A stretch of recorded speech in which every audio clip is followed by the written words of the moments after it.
Thank you so much for coming on. So excited to talk to you. Yeah, thanks for having me. Yeah, of course. Okay, last night, the NVIDIA CEO says that he thinks that robotaxis and self-driving cars could be the next like multi-trillion-dollar industry.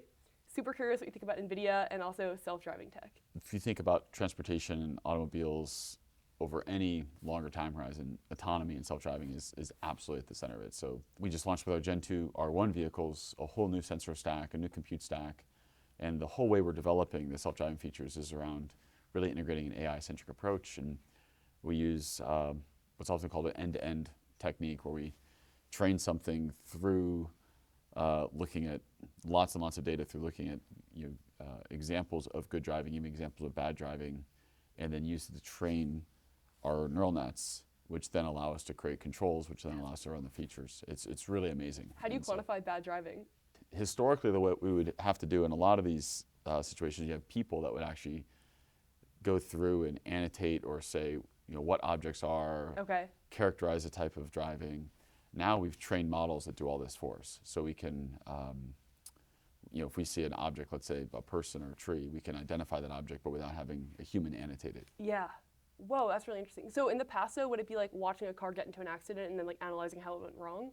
No, it would be more micro than that. Things we're looking at is keeping the car stable and straight in lane, looking at opportunities to achieve like the target set speed. So need to change lanes to move around a slow moving car. And those are all relatively straightforward, and those are what you'd see in a Rivian today, is you have features that are like that. Over time though, and in fact like on the development vehicles, they're doing a lot more, but we geofence the capabilities to certain roads, certain conditions, while we really drive capability confidence up across those other roads. So, but eventually, the idea of getting in your car, it taking you somewhere, you having the time while you're in the car to be on your phone, to do whatever you'd like to do, read a book. That's what's really exciting, is seeing it get to that point. Agree.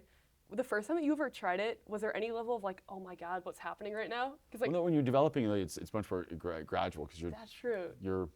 We've been working on some of these systems for a while, and our Gen 1 system was a much simpler, really lane keep system. We completely redid it with this Gen 2, and the capability, the headroom is unbelievable. It can, I won't say it's limitless, of course there's a limit, but the ability for the features to get better and better and better is remarkable. And what's exciting for us is to see something that's built in-house and developed internally continue to get better through the work of the team. Yeah, I love that. I also watched in an interview, you had said that in the past, cars would have like, let's say 50 to 100 computers, and you'd have like one that does the windows and one that like does the auto unlock, and that one of the big unlocks with Rivian is the way that you build your like software stack and hardware, and that's like one of the reasons why Volkswagen is so down for this partnership. I'm curious how you think of like NVIDIA chips or like chips in general. Like, does that change the way you design technology? Well, we should separate the two. So there's self-driving, which is different than our network architecture and how we use computers in the vehicle. But let me talk to both of them. So in self-driving, there was a big, giant shift in how we think about developing self-driving systems that happened just in the last couple of years. And historically, it was a very rules-based process. So if you were to make a vehicle drive itself, you would have a perception stack that's generally very camera-heavy. The cameras would then see all these objects in the real world, and the flow would be the cameras would detect the object. They'd classify the object. So there's a person, and then we'd assign a vector to that object. So what's that person's velocity, acceleration, and then do that for all the objects in the field of view, and then use that in a planner to then plan what those objects are going to do and what the vehicle should do in response to those objects. And then that would go to a control system. Now, we still use some of those guidelines for building the overall control system, but a lot of it now is trained a little bit differently. We don't worry about necessarily being overly specific to say that's a person or that's a tree, but we go from the raw images coming in, the raw data coming in, process that, and are able to go fully to the full end-to-end process of looking at the controls by training the vehicle in this environment, regardless what that is. Don't do it. Don't do that. Don't run over that thing. Oh, interesting. And it's wild, because we're essentially building a foundation model for the physical world. But then almost has reasoning in a way of like understanding like this is the end result we want. Well, you have to be able to extrapolate what all the different things are going to do. So for example, if you're at a corner and there's a tall thing and a short thing, and the short thing's holding a round thing, And you don't need to know what those things are, but if you know that the short thing holding the round thing drops the round thing bounces in the road, the short thing runs after the round thing, the tall thing is very likely going to also run after the short thing. So, what I just described as a kid bouncing a ball, falls into the street, parent runs after. Now, we as humans know that that's a parent, likely a kid of the parent, and a ball, but from a neural net point of view, we don't necessarily need to say that that's a ball, but we start to understand something that has the likeness of a ball, how it behaves in a situation, what the physics of that are, and so you can build really, really robust models around what the world's going to do if you have enough data. That's interesting. It kind of reminds me of Boston Dynamics and how they recently also just shifted the way they do their process from step 1, step 2, step 3, like we want you to grab this box and put it over here, here's exactly how to do it, to just telling the robot like the end result and having it do it. Yeah. It feels like we're going to have like the most technological innovation like the next 5 years that will it's rival remarkable. Like the speed 50. at which we're developing things is pretty unreal. Yeah, like, it's exciting. I think there's never been a better time to like love totally. technology, and it feels like everything is just getting completely. kind of amazing. Yeah, completely. What is like something that you're very excited about with tech that like maybe doesn't get covered a lot or you don't get asked about a lot? There are two once in a many generation shifts are happening. The first is like, look at the room we're sitting in. It's lit, the air is conditioned. Yep. This is a world that was built through technology developed with fossil fuels, and amazingly, all this world that we've built up, it's built on a fuel source. It's like a very finite supply. We're going to run out of it, or we should move off of it as quickly as possible to stop recarbonizing the atmosphere. And to be alive at the inflection point when we're going to start to witness the end of the fossil fuel era, which is like sort of weird when you think about it. Like if you look at the history books, 2,000 years from now, it's going to be this like very small blip of time that was fossil fuels were discovered. It allowed us to rapidly industrialize the planet. Love it. We then rapidly shifted off of fossil fuels and moved to fully sustainable energy. And that's happening in our life. So we're going to see in our lifetime the world essentially move off of fossil fuels. So that's a big change. Agreed. And it's only going to happen once in our planet's history. Only once will we have a fossil. There's not like a second fossil fuel era. We dug deeper, we found more oil. And it could be like one line in the history books eventually, but for us, it's like our whole world right now. But it's such an important point because it's when we really industrialized. So we're seeing the end of the fossil fuel era, and then we're seeing the birth of artificial intelligence.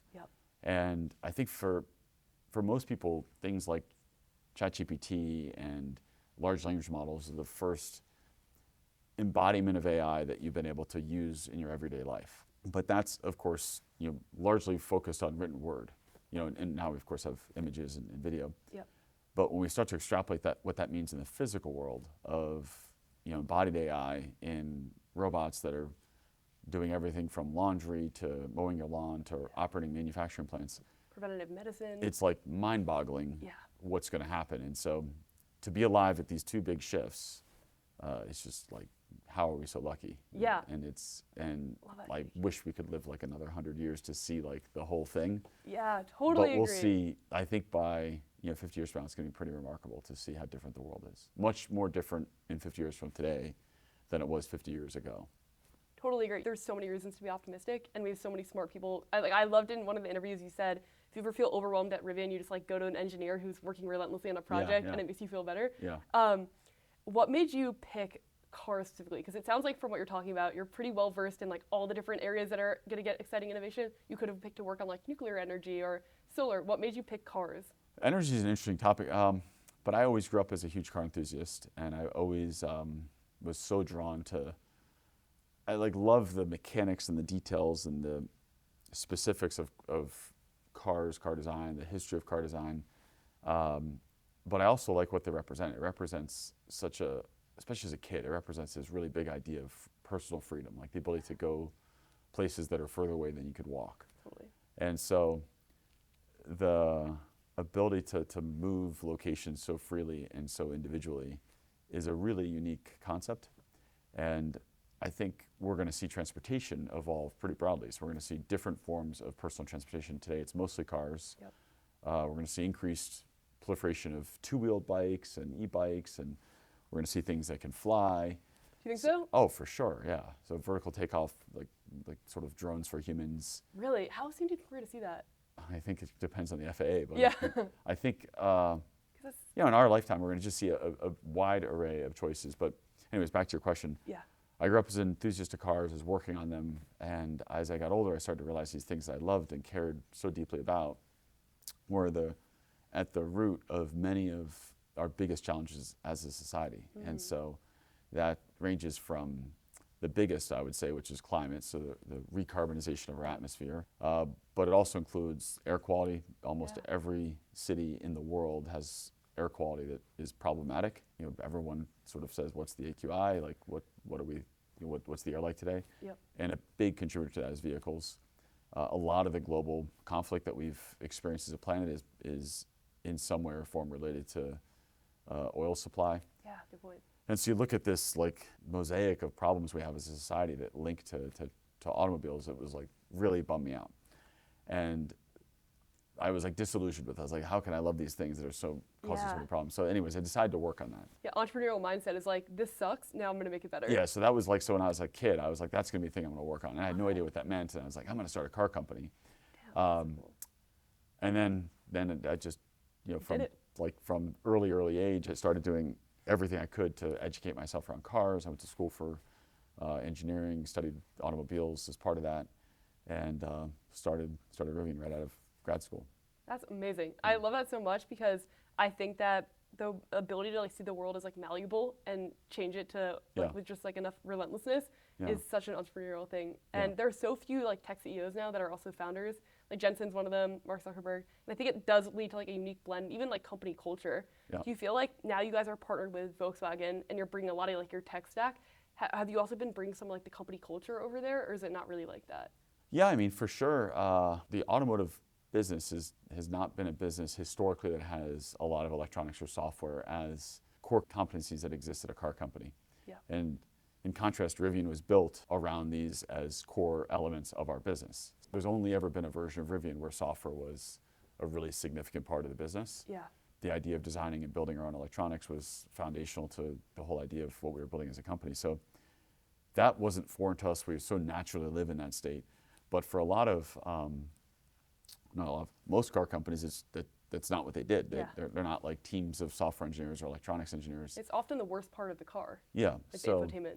Yeah, it's just a different skill set. So the opportunity to bring that skill set to such a large manufacturer with also so many wonderful brands was really exciting. And so the CEO of Volkswagen Group and I aligned on this broader idea, and we spent a lot of time working out what would the deal look like, ultimately settled on what became a big joint venture. It's a $5.8 billion deal. Yeah, it's pretty awesome. And it helps get to profitability quicker too, right? Because then you can buy products in bulk. Yeah, it certainly helps with sourcing scale for some of the electronic components. But the bigger point for us is it really aligns with the mission. And so I think the path to see 100% electrification is foundational to that is we need to have more choice. Yeah. We need lots of different choices of vehicles, and there's a misconception that there's going to be like two choices. Yep. There's going to be two winners. The transportation space needs to have many winners. Hopefully it's every single car company is like well, it's just we need lots of choice. Yeah. And if you don't have a lot of choice, it's going to limit the amount of folks that are making the decision to switch from an internal combustion engine vehicle to an EV. And so I'm always advocating people to not look at it's like, you know, Rivian versus everyone or everyone versus Rivian. It's like we need many successful companies. And to the extent that our tech stack can be helpful in providing, you know, technology to a company that can put in more vehicles, different price points, different brand positions, you know, it's exactly aligned with our mission. Yeah, I love that. I'm so excited for you. I feel like this is a big year and moment with all the different products. Thank you so much for your time. Awesome. Really Thanks. appreciate you. Great to meet you.